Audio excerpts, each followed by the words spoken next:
Hola a todos. Me da mucho gusto verlos. Gracias por venir otra vez a esta sesión. En la primera conferencia traté de defender la autoridad de la Escritura, ya que Cristo autorizó el Antiguo Testamento y dispuso el Nuevo Testamento. En la segunda conferencia describí la naturaleza de la Biblia y dije que tenía una doble autoría. Es la palabra de Dios a través de la palabra de los humanos. En la tercera conferencia, que es la de hoy, voy a hablar de la interpretación de la Escritura. Hay muchas personas que dicen, y de hecho me lo han dicho de vez en cuando a mí, que uno puede enseñar o hacer que la Biblia enseñe lo que uno desee. Cuando ellos dicen eso delante de mí, para sorpresa de ellos, yo estoy de acuerdo con ellos. Yo digo, es verdad, tienen razón, se puede hacer que la Biblia enseñe lo que uno quiera, siempre y cuando uno no tenga escrúpulos para nada. Pero si se es escrupuloso en la utilización de los principios de la interpretación bíblica, se darán cuenta de que uno no controla la Escritura, sino ella a uno. Entonces, en esta noche les traigo tres principios básicos que son tan sencillos como magníficos de captar. No son arbitrarios. Surgen, lógicamente, del tipo de libro que es la Biblia y del tipo de Dios que la Biblia describe o declara ella que es.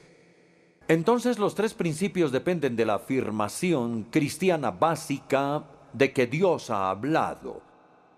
Los ídolos, como están muertos, no hablan, pero el Dios vivo y verdadero ha hablado.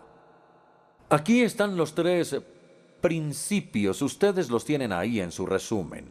1. Dios habló para ser entendido. Esto es lo que yo llamo el principio de la simplicidad. 2. Dios habló en contextos precisos y particulares. Yo lo llamo el principio de la historia. Y en tercer lugar, Dios habló sin contradecirse a sí mismo. A esto llamo yo el principio de la armonía. Y espero que logremos recordar estos tres principios y utilizarlos en nuestro estudio bíblico y en nuestra lectura bíblica. En primer lugar, Dios habló para ser entendido. Sin lugar a dudas, este es un principio bastante elemental, pero a la vez considero yo que es también muy importante, porque el Dios en el que creemos es luz, y en Él no hay jamás tinieblas. En otras palabras, Él se deleita en revelarse a sí mismo. Él no se esconde en las sombras. Él es luz y en Él jamás hay tinieblas. Entonces podemos decir que la naturaleza de Dios es revelarse a sí mismo, como la naturaleza de la luz es brillar. La luz brilla, Dios habla.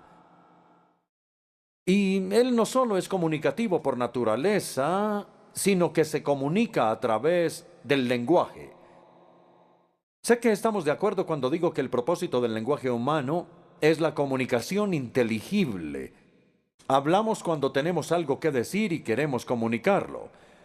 Por supuesto, yo sé que algunas personas son habladoras compulsivas y que siguen hablando mucho después de que han dicho lo que quieren decir, pero yo creo que es la minoría.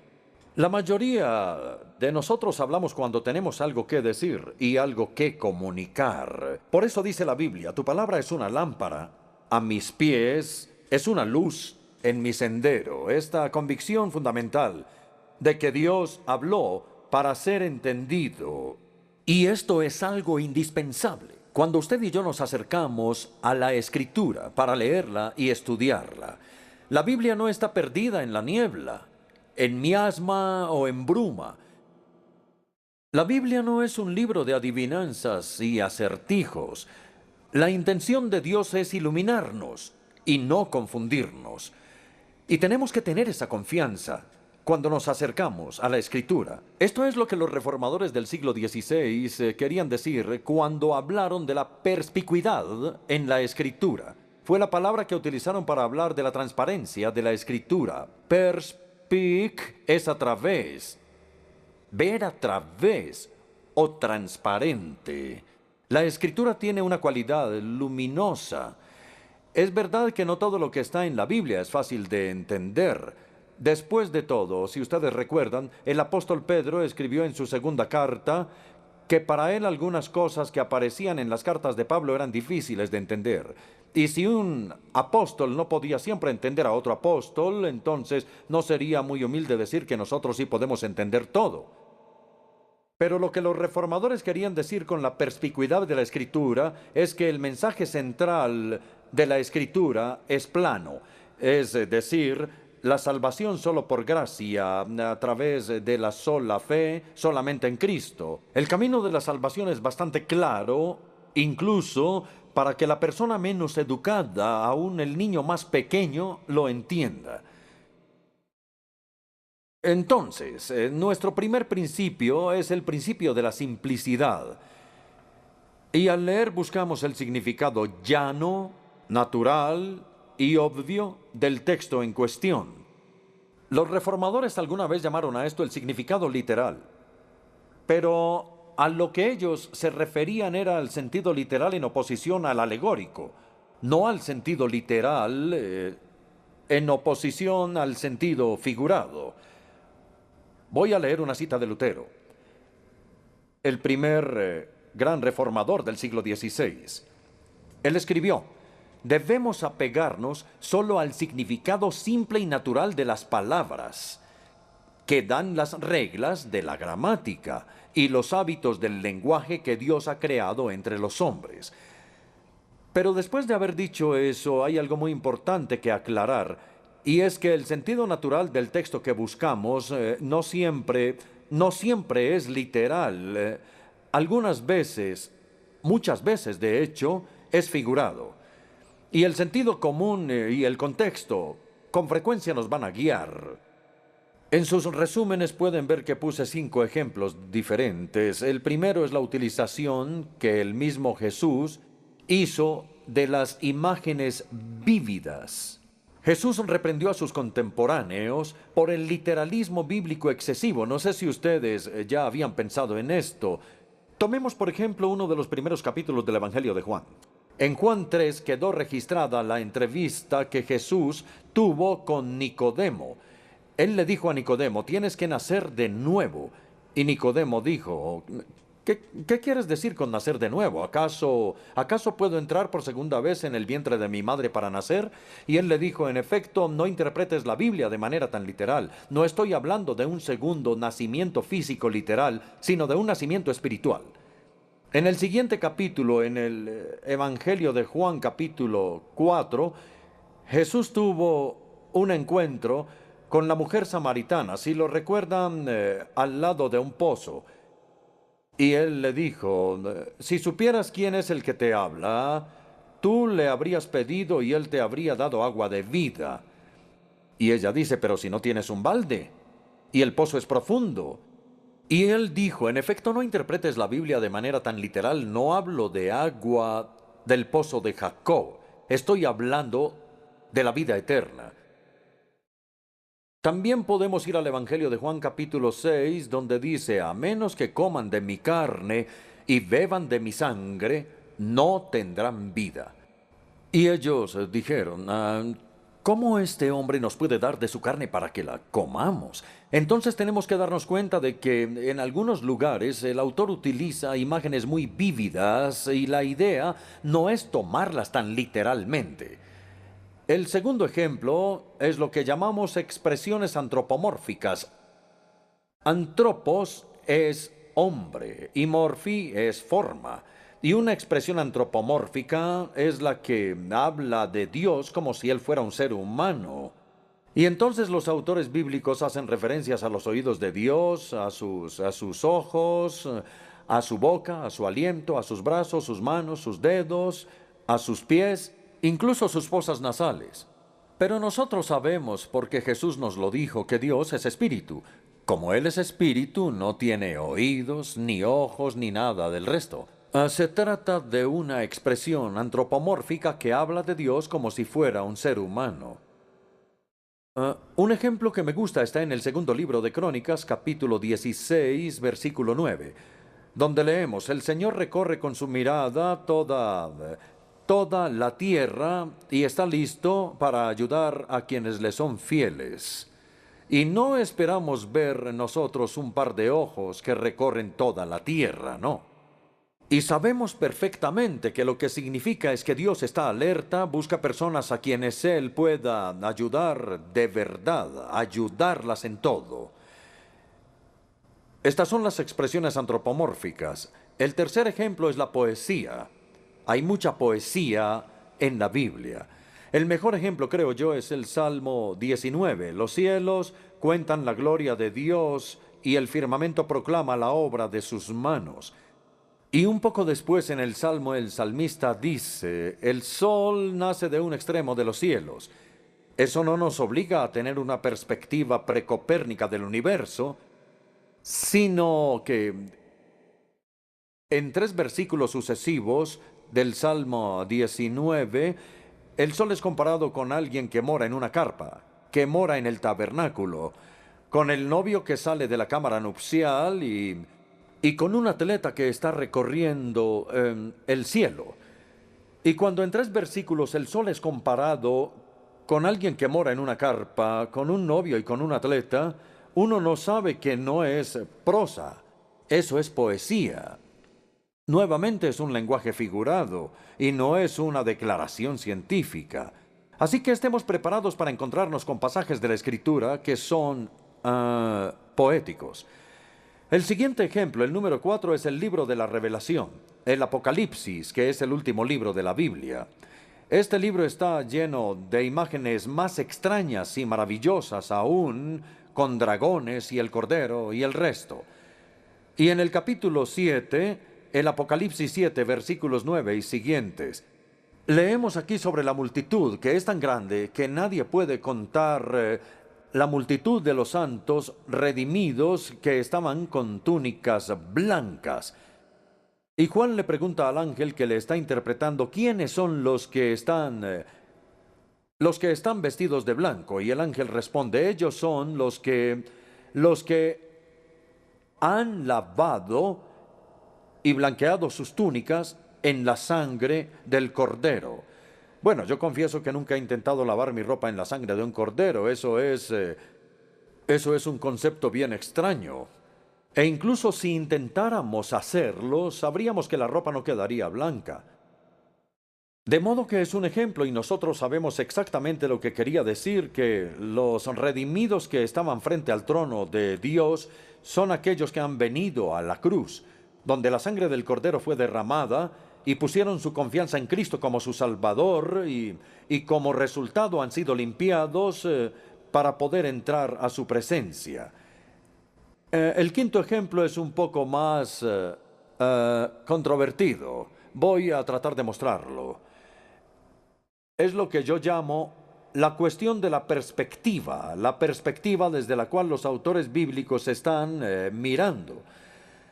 Los autores bíblicos registraron varias cosas desde el punto de vista ordinario del observador. Nosotros hacemos lo mismo. Muchas veces decimos que el sol sale por el oriente y se pone por el occidente, pero sabemos que eso no es cierto. El sol está quieto y es la tierra la que se mueve en realidad. Pero utilizamos este lenguaje porque es lo que el observador ve y piensa. Y la Biblia con frecuencia hace lo mismo. Esto nos da luz, y esto es algo que es más controvertido aún. Nos da luz sobre la utilización de palabras como cada y todo. Déjenme argumentar que esas palabras no deben ser necesariamente entendidas en un sentido absoluto, cada y todo, porque algunas veces pueden ser utilizadas de una manera que es relativa para el narrador. Yo en lo personal pienso que esto se aplica al diluvio del Génesis. En Génesis 7, versículo 19 dice, y todos los montes altos que había debajo de los cielos fueron cubiertos. Esto querría decir que hubo un diluvio universal. He leído el libro que se llama El Diluvio Universal, y ese es el argumento, porque como la Biblia lo dice, seguramente fue universal.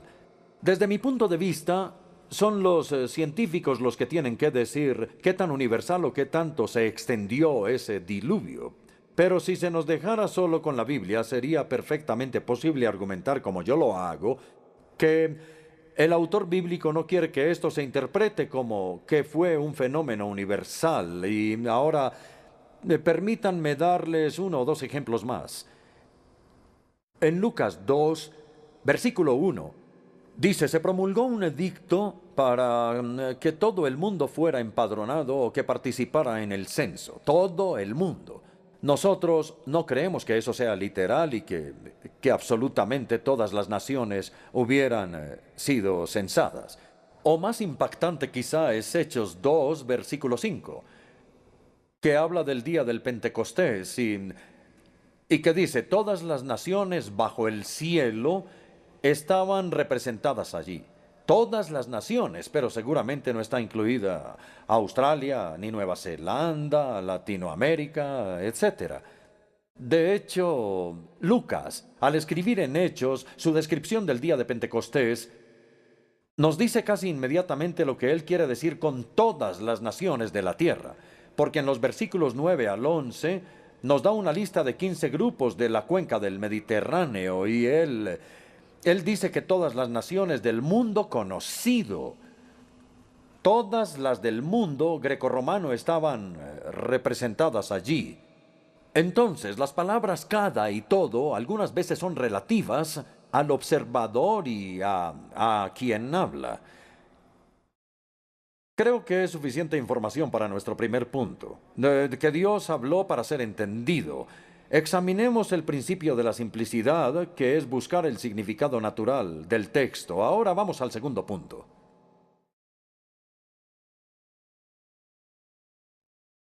Dios habló en contextos particulares y precisos. Y yo llamo a esto el principio de la historia. De hecho, si lo piensan bien, el principio básico de la revelación que Dios hace de sí mismo se encuentra aquí. Él no les gritó a las personas desde la distancia, no. Él bajó a su nivel. Él entró a la situación del contexto de ellos. Les habló incluso en su mismo idioma. Y esto es verdad no solo en la encarnación del Hijo, también es verdad en la inspiración de la Escritura. Dios habló en sus propios idiomas. Él contemporizó, Él fue a donde estaban las personas a quienes Él quería revelarse. Y dicho sea de paso, en nuestra manera de comunicarnos o de enseñar y de predicar debemos aprender a hacer lo mismo, a ponernos en el nivel de las personas. C.H. Spurgeon, el gran predicador bautista, una vez dijo, recuerden, Jesús dijo, alimenten mis corderos, no mis jirafas. No creo que eso tenga que ser explicado, ¿verdad? Si el principio 1 es el principio de la simplicidad, donde buscamos el significado natural del texto, el principio número 2 es el principio de la historia, donde buscamos el significado original del texto. ¿Qué era lo que el autor quería enseñar? ¿Y cómo lo habrían entendido los primeros que escucharon su mensaje? Hay un profesor de la Universidad de Virginia, en Estados Unidos, que se llama Ed Hirsch. Hirsch, profesor Hirsch. Él escribió un libro muy importante hace algún tiempo que ahora debe de ser emérito y se llama La validez en la interpretación. En ese libro, Hirsch afirma el principio vital que espero ayudarles a recordar. Un texto significa lo que su autor quiso decir. Un texto significa lo que su autor quiso decir. En otras palabras, es el autor del texto el que establece su significado. Y aquí no compartimos la opinión de los teólogos existencialistas como Rudolf Bodman, de quien habrán oído ustedes hablar. Bodman decía, no, un texto significa lo que significa para mí. Lo que signifique para usted y para usted y para usted es totalmente distinto. Pero nosotros decimos, un texto no significa lo que significa para mí de manera subjetiva, no, significa lo que su autor quiso decir. Las perspectivas posmodernas en los círculos universitarios dicen que el texto está en la frase que utilizan, que el texto es infinitamente interpretable. Es decir, que tiene tantos significados como lectores hay. Pero nosotros decimos, no, no es así, puede ser infinitamente aplicable, pero no es infinitamente interpretable. Por el contrario, el significado de un texto es establecido por el autor que lo escribió. El texto significa lo que el autor quiso decir. Entonces nuestra responsabilidad es preguntarnos qué quería decir el autor cuando escribió esto. ¿Qué era lo que él quería decir? ¿Cómo quería que entendiéramos lo que escribió, etcétera, etcétera? Ahora bien, es en esta conexión que tenemos que reconocer la importante diferencia entre la eisegesis y la exégesis. Quiero hablar por unos momentos sobre la gran locura de la eisegesis, que es leer en el texto lo que no está ahí. Porque el mayor error que podemos cometer al interpretar la escritura es importar en el texto ideas ajenas de una generación posterior. Leemos nuestros pensamientos del siglo XXI en la mente de los autores bíblicos y afirmamos que ellos patrocinan nuestras opiniones. Eso es algo que no debemos hacer, pero creo que es muy común. Y este es el significado de eisegesis, leer en el texto lo que queremos encontrar en él. Mientras que la exégesis trata de sacar del texto lo que está en él, la eisegesis trata de meter allí lo que no está, sino lo que uno quisiera encontrar allí, pero no está. Un ejemplo es la imagen de Jesús. Un estudioso de Harvard llamado H.J. Cadbury hace algunos años escribió un libro llamado El peligro de modernizar a Jesús. Él reconocía allí que está perfectamente bien el hecho de presentar a Jesús a nuestros contemporáneos en una manera con la que ellos se identifiquen. Queremos presentarles a ellos a un Jesús que está vivo y es real. Y está bien que lo hagamos siempre y cuando no lo hagamos a costa de la autenticidad de Jesús. De modo que no debemos reconstruirlo a Él a nuestra imagen. Permítanme darles algunos ejemplos. Está Jesús el asceta. Al principio de la era cristiana, es comparado con Juan el Bautista, que tenía un abrigo de pelo de camello y casi siempre, creo yo, andaba descalzo y solía comer langosta con miel silvestre. Pero Jesús no era así. A Jesús incluso lo llamaron glotón y bebedor de vino. Entonces Jesús el asceta no es el auténtico Jesús. Ha sido reconstruido a nuestra imagen tal como lo deseamos. O tomemos un ejemplo más moderno, Jesús el revolucionario, Jesús el Che Guevara, pero el Che de hoy. El guerrillero urbano o rural y con ojos destellantes y barba negra. Pero de nuevo Jesús no era un revolucionario, no es una verdadera imagen de él. En nuestra propia época está Jesús el payaso, en el musical gospel, y Jesucristo superestrella, que en algún momento pensó que sabía quién era, pero luego, especialmente en el jardín de Getsemaní, ya no estaba seguro de su propia identidad. Entonces cantaba: antes estaba inspirado, pero ahora estoy triste y cansado. Luego tenemos a Jesús, el fundador de la empresa moderna. ¿Han oído hablar de él? Bueno, fue un libro escrito por un hombre llamado Bruce Barton en Estados Unidos. Este hombre era un publicista de Madison Avenue y escribió un libro sobre Jesús y trató de demostrar que todos los principios de la empresa moderna se encontraban en las enseñanzas de este joven judío, como él decía. Pero él decía hacia el final del libro: ¿no saben lo que Jesús dijo cuando era joven? ¿No? Dijo: ¿acaso no saben que en los negocios de mi padre me es necesario estar? Hay varias de esas imágenes que nos gustan y es comprensible, pero debemos evitar eso. Debemos estar seguros de que nuestra misión de presentar a Jesús a nuestros contemporáneos no no perdamos su autenticidad. Voy a continuar. Vamos al punto B, que se llama la disciplina de la exégesis. La exégesis bíblica en el principio de la historia es la disciplina que requiere tanto integridad para rehusarnos a torcer la escritura, como sensibilidad para utilizar nuestra imaginación para recrear la situación en la que los autores bíblicos se encontraron. Tenemos que luchar por librar a nuestra mente de la perspectiva moderna y de las presuposiciones modernas. Tenemos que meternos en la situación de los autores bíblicos. Tenemos que recrear su contexto histórico y entender su idioma como ellos lo usaron y como los oyentes debieron haberlo entendido. Todo eso es la disciplina de la exégesis. Calvino lo dijo de una manera hermosa. Yo creo que Calvino es el mejor expositor bíblico que Dios le ha dado a la Iglesia. Él tenía un entendimiento increíble para su edad en el siglo XVI y él dijo esto: la primera regla de un intérprete es dejar que el autor diga lo que dice y yo quiero hacerle decir lo que dice.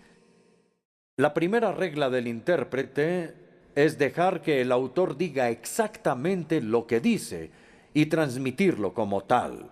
Un ejemplo que quiero darles se encuentra en el Evangelio de Juan, cuando Jesús está hablando con Nicodemo y le dice: tienes que nacer del agua y del Espíritu. Ahora bien, la Iglesia Católica Romana enseña que nacer del agua es el bautismo. Y hay otras personas que enseñan lo mismo hoy. Pero eso no puede ser correcto, porque Jesús instituyó el bautismo después de la resurrección y habló con Nicodemo al puro principio de su ministerio. Entonces, ¿cómo lo entendió Nicodemo? Eso es lo que nos tenemos que preguntar hoy. ¿Cómo entendió Nicodemo la necesidad de nacer del agua y del Espíritu? Bueno, en ese mismo tiempo en el río Jordán, Juan el Bautista contrastaba la palabra con el Espíritu. Él dijo: yo bautizo con agua, Él los bautizará con el Espíritu Santo. Y luego Jesús dijo: bueno, a menos que tengan ambos, a menos que vayan a donde Juan el Bautista para arrepentimiento y perdón de pecados, no pueden luego venir a mí y nacer del Espíritu. Ahora bien, ya sea que ustedes estén de acuerdo o no con esa exégesis, aclaremos lo que intentamos hacer, cómo Nicodemo entendió lo que Jesús estaba diciendo. Ahora voy a concluir el segundo principio. La preocupación por descubrir la intención del autor, el contexto del autor, su idioma, se llama comúnmente la exégesis gramático-histórica. Su meta es establecer el significado original del texto bíblico. Hasta ahora hemos visto que como Dios habló para ser entendido, podemos afirmar el principio de la simplicidad y buscar el significado natural del texto. Como Dios habló en contextos precisos, afirmamos el principio de la historia para buscar el significado original del texto.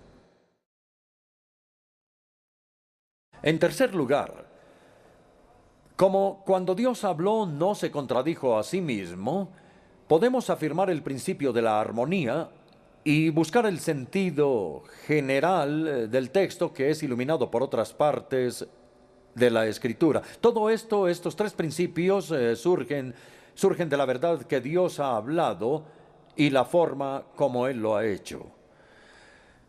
Lo que encontramos en la Escritura es una combinación notable de diversidad y de unidad.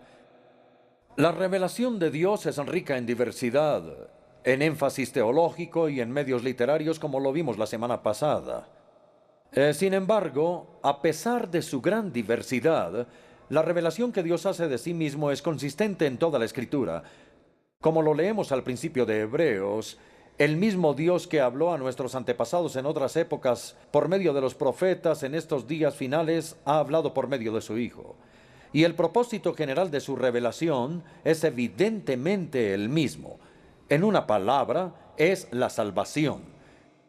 El propósito de Dios es llamar a un pueblo para sí mismo, adoptarnos en su familia, transformarnos en la imagen del Hijo y enviarnos de nuevo al mundo como testigos y siervos y llevarnos a nosotros y de hecho a todo el universo a la gloria final. Todo eso es la salvación. De modo que la salvación es una palabra grande e incluye la totalidad del propósito de Dios para nosotros en Cristo, que es la razón por la cual la Escritura da testimonio de Cristo, y el gran propósito de la Escritura es dado a conocer a Él. También considero importante recordarles que la revelación de Dios es absolutamente progresiva. O si lo prefieren, la revelación de Dios ha sido acumulativa. No en el sentido de que Dios haya contradicho lo que reveló antes, sino en el sentido de que lo amplía. Muchos de ustedes, estoy seguro, son profesores y otros padres. Y si ustedes son sabios, nunca les enseñarán a sus hijos en un momento lo que necesitan contradecir en otro momento. Si ustedes hacen eso, pierden su credibilidad como profesores. Tomemos la Trinidad. Es un ejemplo. En el Antiguo Testamento se hace énfasis en la unidad de Dios. Es decir, que el Señor nuestro Dios es un solo Señor y amarás al Señor con todo tu ser. Pero también es cierto que el Antiguo Testamento tiene algunas pistas de la pluralidad de la divinidad. En Génesis 1 dice, hagamos al hombre a nuestra semejanza. Es una pluralidad de la divinidad. O por ejemplo, santo, santo, santo. Y hay muchas otras pequeñas pistas de la pluralidad, pero el énfasis principal del Antiguo Testamento se hace en la unidad de Dios. Y el énfasis principal del Nuevo Testamento se hace en la Trinidad. Pero Dios no iba a poder revelar su Trinidad hasta después de que su pueblo captara su unidad completa. Cito de nuevo a Lutero, me siento orgulloso de Lutero. Él dijo, aunque leemos la Biblia hacia adelante, solo la podemos entender hacia atrás. En otras palabras, debemos dejar que el Nuevo Testamento explique e interprete al Antiguo. Lamento decir que la tendencia moderna de los teólogos de hoy es enfatizar la diversidad y, mientras tanto, negar que hay una unidad en la Biblia. Ciertamente afirmamos que hay diversidad en la Escritura, pero no a costa de sacrificar la unidad. Como Pablo lo escribió, hay un solo cuerpo, un solo espíritu, un solo Señor, una sola fe, una esperanza, un bautismo, un solo Dios y Padre de todos. Se enfatiza fuertemente en la unidad. El profesor A.M. Hunter, en un libro llamado La Unidad del Nuevo Testamento, escrito durante la guerra, dice, hay una profunda unidad en el Nuevo Testamento que domina y trasciende todas las diversidades. Este es el principio de la armonía que Dios nos ha dado en la Escritura, una revelación que es bien amplia, coherente y armoniosa. Por consiguiente, tenemos que estudiar toda la Biblia y aprender a interpretar cada texto a la luz de todo. De modo que debemos renunciar completamente a dos prácticas evangélicas muy comunes como son escoger textos aleatorios por un lado y escoger solo un texto por el otro. Escoger textos aleatorios es el método de escoger textos a ciegas. Me imagino que saben la historia del joven que tenía un gran problema y necesitaba la guía de Dios. Entonces abrió la Biblia al azar, luego llegó al pasaje de cuando Judas fue y se colgó. Y como esto no fue muy alentador, volvió a abrir la Biblia y leyó lo siguiente: lo que has de hacer, hazlo rápido. Y así sucedió. Tratemos de no tomar textos aleatoriamente. Recordemos que nuestros ancestros tenían algo que ellos llamaban cajitas de promesas. Era una pequeña caja en la que había pequeños pergaminos que tenían escritas diferentes promesas bíblicas, y luego el pergamino era enrollado y atado con una pequeña cinta de colores. Y cuando ellos necesitaban orientación, entonces cerraban los ojos y sacaban una promesa de la cajita de promesas. No tengo duda alguna de que Dios puede guiarnos de esa manera. No vamos a limitar a Dios, no. Pero no es la manera normal como Dios guía a su pueblo.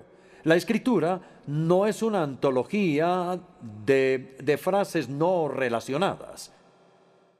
No, esto no sería coherente. No seleccionemos textos al azar, ni tampoco nos concentremos en un solo texto. Centrarse en un solo texto es imaginarse que un asunto puede ser resuelto citando solo un texto, y no es así. Algunas veces, sin lugar a dudas, puede ser así, pero la revelación de Dios sobre cualquier tema es mucho más amplia que lo que se puede deducir de un texto. Debemos conocer toda la Biblia para que podamos dejar que la Escritura interprete la Escritura. De allí la necesidad de este estudio completo y de esta completa exposición en el altar. Entonces, en contraste con estas dos prácticas de las que tenemos que arrepentirnos, hay dos responsabilidades correspondientes. Debemos aprender a sintetizar y a armonizar. Sintetizar es combinar partes separadas en un solo todo. Un cristianismo muy popularizado surge cuando hay un uso selectivo de textos. Por ejemplo, nunca vamos a desarrollar una perspectiva bíblica equilibrada sobre el ser humano si nos centramos en la perversión del ser humano. Yo creo en la perversión total, si entienden su significado. Pero uno no llega a entender a los seres humanos si solamente se centra en eso. Porque hay otros pasajes de la Biblia que hablan de su dignidad. Tenemos que aprender a equilibrar la dignidad del ser humano hecho a la imagen de Dios y su perversión que está bajo el juicio de Dios y no dejar la una sin la otra. O nuevamente, nunca vamos a desarrollar una perspectiva bíblica equilibrada del Estado si nos centramos exclusivamente en Romanos 13, donde se dice que el Estado está al servicio de Dios. Tenemos que ir también a Apocalipsis 13, en donde el Estado se convierte en el aliado del demonio. Ustedes pueden ver que necesitamos ambas perspectivas, no la una sin la otra. Tenemos que aprender a sintetizar la enseñanza de la Escritura y luego tenemos que aprender a armonizar, a permitir que la Escritura se explique a sí misma. Con frecuencia se dice que la Biblia está llena de contradicciones y ciertamente hay pasajes que son difíciles de entender porque parece haber bastantes y variadas discrepancias. Pero es posible manejar esto de una manera que sea compatible con la integridad intelectual. Porque si creemos como lo hacemos, con un fundamento sólido en la inspiración y el origen divino de la Escritura, entonces vamos a ser sabios si no la acusamos prematuramente de estar errada y si no la manipulamos para encontrar una unidad artificial. Nuestra tarea más bien es buscar una natural armonización que respete ambos lados de cualquier debate. Entonces es específicamente útil descubrir el propósito teológico del autor. Y quiero darles como ejemplo la aparente discrepancia entre la enseñanza de Pablo y la enseñanza de Santiago en su carta. Pablo afirma, como lo saben, la justificación es solo por la fe. Santiago afirma que somos justificados por las obras y no por la fe solamente.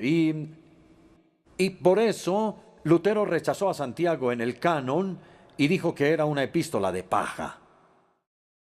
¿Cuál es el propósito de Santiago y cuál el de Pablo?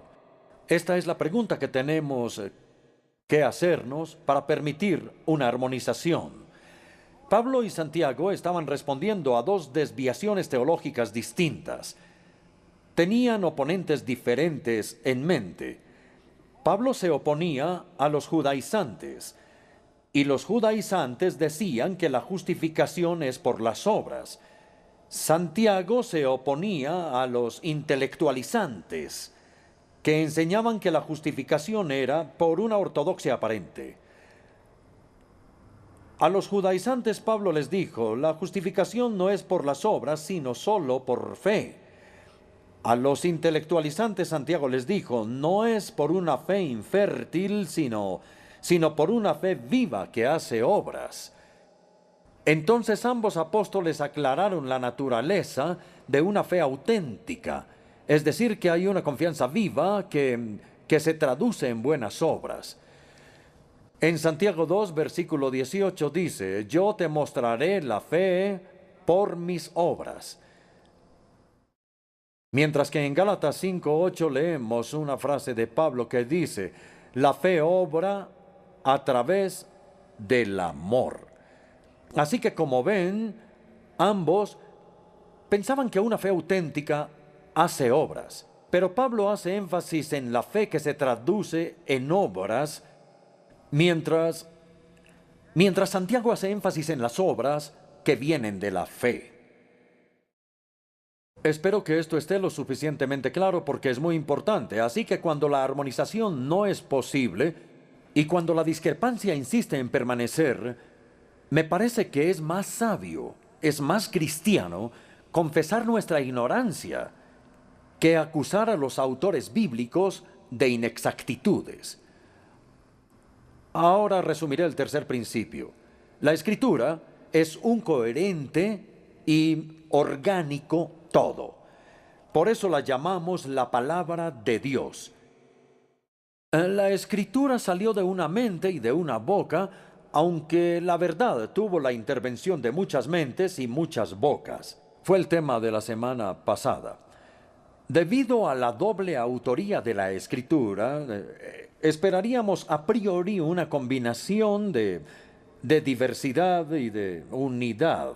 Diversidad debido a los muchos autores humanos y unidad debido al único autor divino. Y eso es exactamente lo que Dios ha dado. Ahora concluyo. La base para que creamos en la autoridad de la Escritura es nuestra convicción de que Dios ha hablado. La base para nuestra interpretación de la Escritura es nuestra convicción de por qué y cómo ha hablado. Como Dios habló primero para ser entendido, podemos afirmar el principio de la simplicidad y buscar el significado plano, obvio, natural y sentido del texto. En segundo lugar, como Dios ha hablado en contextos precisos y particulares, podemos afirmar el principio de la historia. Y buscamos el sentido original como los escritores pretendían que lo entendiéramos. Y en tercer lugar, como Dios dio un mensaje coherente, sin contradecirse a sí mismo, podemos afirmar el principio de la armonía y buscar el sentido general, que es el sentido por otros pasajes de la Escritura. Ahora bien, cuando uno reflexiona en esto, no son principios arbitrarios, no los imponemos de manera artificial en el texto. No, ellos surgen de una manera natural y lógica del tipo de Dios que Él es, que ha hablado, y del tipo de palabra que Él ha hablado. Esa palabra es sencilla, contextualizada y coherente. Que Dios nos ayude en la interpretación de su preciosa palabra.